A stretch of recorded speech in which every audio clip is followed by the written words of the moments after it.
या देवी सर्वभूतेषु शक्तिरूपेण संस्थिता नमस्तस्यै नमस्तस्यै नमस्तस्यै नमो नमः। नमस्कार दोस्तों, स्वागत है आपका हमारे यूट्यूब चैनल में। आज के इस वीडियो में हम श्री दुर्गा सप्तशती का पाठ अध्याय 12 और 13 का करेंगे। 12वां अध्याय में हम देवी चरित्रों के पाठ के महात्म्य के बारे में जानेंगे। तो आइए पाठ शुरू करते हैं। ओम चंडिका देवी को मेरा नमस्कार है। देवी बोली, हे देवताओं, जो पुरुष इन श्रोतों द्वारा एकाग्रचित होकर मेरी स्तुति करेगा उसके संपूर्ण कष्टों को निस्संदेह हर लूंगी। मधुकैटभ के नाश, महिषासुर के वध और शुंभ तथा निशुंभ के वध की जो मनुष्य कथा कहेंगे, मेरे महात्म्य को अष्टमी, चतुर्दशी व नवमी के दिन एकाग्रचित से भक्ति पूर्वक सुनेंगे, उनको कभी कोई पाप न रहेगा। पाप से उत्पन्न हुई विपत्ति भी उनको न सताएगी। उनके घर में दरिद्रता न होगी और न उनको प्रियजनों का बिछोह होगा। उनको किसी प्रकार का भय न होगा। इसलिए प्रत्येक मनुष्य को भक्ति पूर्वक मेरे इस कल्याणकारक महात्म्य को सदा पढ़ना और सुनना चाहिए। मेरा यह महात्म्य महामारी से उत्पन्न हुए संपूर्ण उपद्रव को एक एवं 3 प्रकार के उत्पादों को शांत कर देता है। जिस घर और मंदिर में या जिस स्थान पर मेरा यह स्रोत विधि पूर्वक पढ़ा जाता है, उस स्थान पर मैं कभी भी त्याग नहीं करती और वहाँ सदा ही मेरा निवास रहता है। बलिदान, पूजा, होम तथा महोत्सव में मेरा यह चरित्र उच्चारण करना तथा सुनना चाहिए। ऐसा हवन या पूजन मनुष्य जानकर या बिना जाने करे, मैं उसे तुरंत ग्रहण कर लेती हूँ। और शरद काल में प्रत्येक वर्ष जो महापूजा की जाती है, उनमें मनुष्य भक्ति पूर्वक मेरा यह महात्म्य सुनकर सब विपत्तियों से छूट जाता है और धन धान तथा पुत्र आदि से संपन्न हो जाता है। और मेरे इस महात्म्य व कथा इत्यादि को सुनकर मनुष्य निर्भय हो जाता है और महात्म्य के श्रवण करने वालों के शत्रु नष्ट हो जाते हैं तथा कल्याण की प्राप्ति है और उनका कुल आनंदित हो जाता है। सब कष्ट शांत हो जाते तथा भयंकर स्वप्न दिखाई देना तथा घरेलू दुख इत्यादि सब मिट जाते हैं। बाल ग्रहों में ग्रसित बालकों के लिए यह मेरा महात्म्य परम शांति देने वाला है। मनुष्यों में फूट पड़ने पर यह भली भांति मित्रता कराने वाला है। मेरा यह महात्म्य मनुष्यों को मेरी जैसी सामर्थ्य की प्राप्ति कराने वाला है। पशु, पुष्प, अर्घ्य, धूप, गंध, दीपक इत्यादि सामग्री द्वारा पूजन करने से, ब्राह्मण को भोजन करा के, हवन करके, प्रतिदिन अभिषेक करके, नाना प्रकार के भोगों को अर्पण करके और प्रत्येक वर्ष दान इत्यादि करके जो मेरी आराधना की जाती है और उससे मैं जैसी प्रसन्न हो जाती हूँ, वैसी प्रसन्न में इस चरित्र के सुनने से हो जाती हूँ। इस महात्म्य श्रवण करने पर पापों को हर लेता है तथा आरोग्य प्रदान करता है। मेरे पार्थुभाव का कीर्तन दुष्ट प्राणियों से रक्षा करने वाला है। युद्ध में दुष्ट दैत्यों का संहार करने वाला है। इसके सुनने से मनुष्य को शत्रुओं का भय नहीं रहता। हे देवताओं, तुमने जो मेरी स्तुति की है अथवा ब्रह्मा जी ने जो मेरी स्तुति की है, वह मनुष्यों को कल्याणमयी बुद्धि प्रदान करने वाली है। वन में, सोने मार्ग में अथवा दावानल से घिरे जाने पर, वन में चोरों से घिरा हुआ या शत्रुओं द्वारा पकड़ा हुआ, जंगल में सिंहों से, व्याघ्रों से या जंगली हाथियों द्वारा पीछा किया हुआ, राजा के क्रोध हो जाने पर, मारे जाने के भय से, समुद्र में नाव के डगमगाने पर, भयंकर युद्ध में फंसा होने पर, किसी भी प्रकार की पीड़ा से पीड़ित, घोर बाधाओं से दुखी हुआ मनुष्य मेरे इस चरित्र को स्मरण करके संकट से मुक्त हो जाता है। मेरे प्रभाव से सिंह, चोर या शत्रु इत्यादि दूर भाग जाते हैं और पास नहीं आते। महर्षि ने कहा, प्रचंड पराक्रम वाली भगवती चंडिका यो कह के पश्चात सब देवताओं के देखते ही देखते अंतर्धान हो गई और संपूर्ण देवता अपने शत्रुओं के मारे जाने पर पहले की तरह यज्ञ भाग का उपभोग करने लगे और उनको अपने अधिकार फिर से प्राप्त हो गए तथा युद्ध में देवताओं के शत्रुओं शुभ एवं निशुंभ के देवी के हाथों मारे जाने पर बाकी बचे हुए राक्षस पाताल को चले गए। हैं राजन, इस प्रकार भगवती अंबिका नित्य होती हुई भी बार बार प्रकट होकर इस जगत का पालन करती है, इसको मोहित करती है, जन्म देती है और प्रार्थना करने पर समृद्धि प्रदान करती है। हे राजन, भगवती की महाप्रलय के समय महामारी का रूप धारण करती है और वही संपूर्ण ब्रह्मांड में व्याप्त है और वही भगवती समय समय पर महाकाली तथा महामारी का रूप बनाती है और स्वयं अजन्मा होते हुए भी सृष्टि के रूप में प्रकट होती है। वह सनातनी देवी प्राणियों का पालन करती है और वही मनुष्य के अभ्युदय के समय घर में लक्ष्मी का रूप बनाकर स्थित हो जाती तथा अभाव के समय दरिद्रता बनकर विनाश का कारण बन जाती है। पुष्प, धूप और गंध आदि से पूजन करके उसकी स्तुति करने से वह धन एवं पुत्र देती है और धर्म में शुभ बुद्धि का प्रदान करती है। इस प्रकार 12वां अध्याय संपूर्ण हुआ। बोलिए माँ अंबिका की जय हो। अब हम 13वां अध्याय का पाठ करेंगे। 13वां अध्याय में हम राजा सूरत और वैश्य को देवी के वरदान के बारे में जानेंगे। तो आइए पाठ शुरू करते हैं। ओम चंडिका देवी को मेरा नमस्कार है। महर्षि मेघा ने कहा है राजन, इस प्रकार देवी के उत्तम महात्म्य का वर्णन मैंने तुमको सुनाया। जगत को धारण करने वाली देवी का ऐसा ही प्रभाव है। वही देवी ज्ञान को देने वाली है और भगवान विष्णु की इस माया के प्रभाव से तुम और वह वैश्य तथा अन्य विवेकी जन मोहित होते और भविष्य में मोहित होंगे। हे राजन, तुम इसी परमेश्वरी की शरण में जाओ। यही भगवती आराधना करने पर मनुष्य को भोग, स्वर्ग तथा मोक्ष प्रदान करती है। मार्कंडेय जी ने कहा। महर्षि मेघा की यह बात सुनकर राजा सुरंथ ने उन उग्र व्रत वाले ऋषि को प्रणाम किया और राज के छिन जाने के कारण उनके मन में अत्यंत ग्लानि हुई और वह राजा तथा वैश्य तपस्या के लिए वन को चल गए और नदी तट पर आसन लगाकर भगवती के दर्शन के लिए तपस्या करने लगे।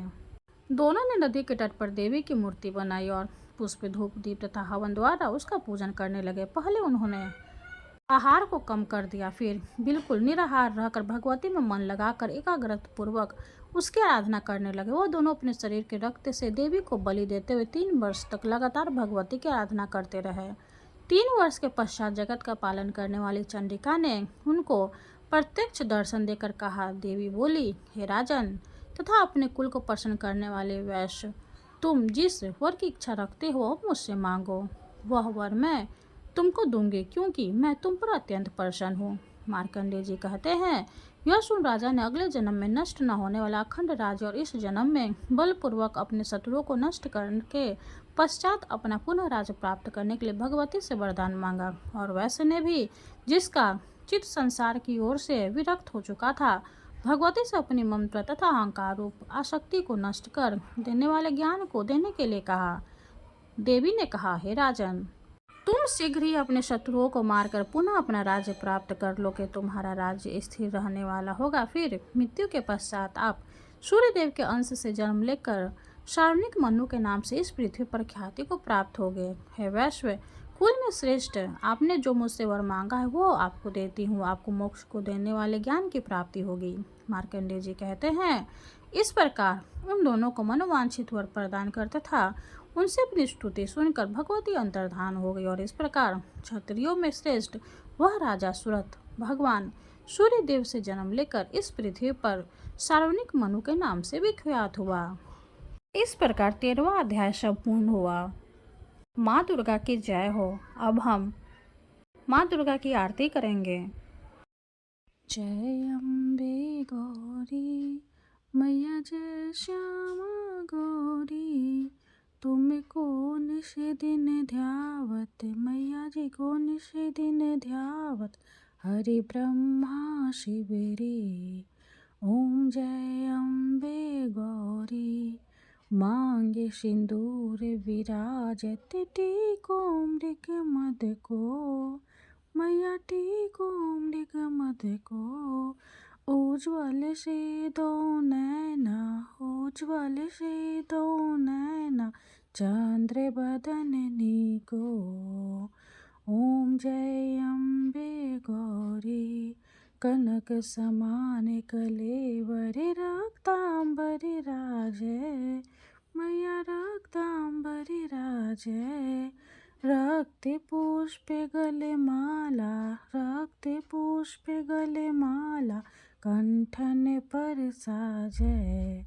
ओम जय अम्बे गौरी, के हरिवाहन राजत, खरग खपर धारी मैया, खरग खपर धारी, सुर नर मुनि जन सेवत, सुर नर मुनि जन सेवत, तिनके दुख हारी।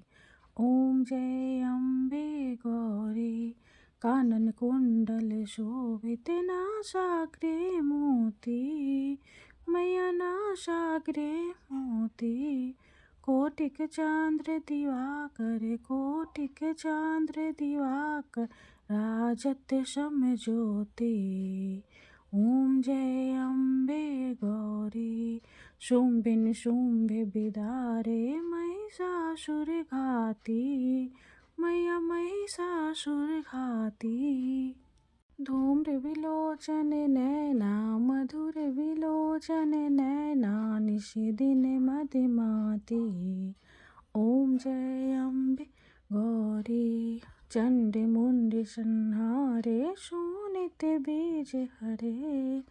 मैया शोणित बीज हरे मधु कैटभ दो मारे मधु कैटभ दो मारे सूर्य भयहीन करे।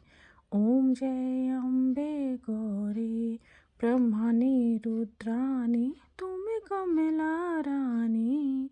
मैया तुम कमला रानी आगम निगम बखानी आगम निगम बखानी तुम शिव पटरानी।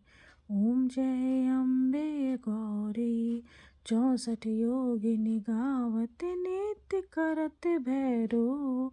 मैया नित्य करत भैरो बाजत ताल मृदंगा बाजत ताल मृदंगा आरु बाजत डमरू। ओम जय अम्बे गौरी तुम ही जग की माता तुम ही हो भरता। मैया तुम ही हो भरता भक्तन की दुख हरता भक्तन की दुख हरता सुख संपत्ति करता। ओम जय अम्बे गौरी भुजाचार्य अति शोभित वर मुद्राधारी। मैया वर मुद्राधारी मन वांछित फल पावत मन वांछित फल पावत सेवत नर नारी। ओम जय अम्बे गौरी कंचन थाल विराजत अगर कपूर बाती। मैया अगर कपूर बाती श्रीमाल के तुम राजत श्रीमाल के तुम राजत कोटि रतन ज्योति। ओम जय अम्बे गौरी श्री अम्बे जी की आरती जो कोई नर गावे। मैया जो कोई नर गावे कहत शिवानंद स्वामी भजत शिवानंद स्वामी सुख संपत्ति पावे। ओम जय अम्बे गौरी। माता रानी की जय हो। श्री दुर्गा सप्तशती के पाठ के बाद सिद्ध कुंजिका शोध का पाठ अवश्य करना चाहिए। मैं अपने इस चैनल पे सिद्ध कुंजिका शोध का पाठ का वीडियो डाल दूंगी, आप वहां से जाकर देख सकते हैं। वीडियो अगर अच्छी लगे तो लाइक कर दे, चैनल को सब्सक्राइब कर दे और कमेंट में जय माता दी जरूर लिख दे। धन्यवाद।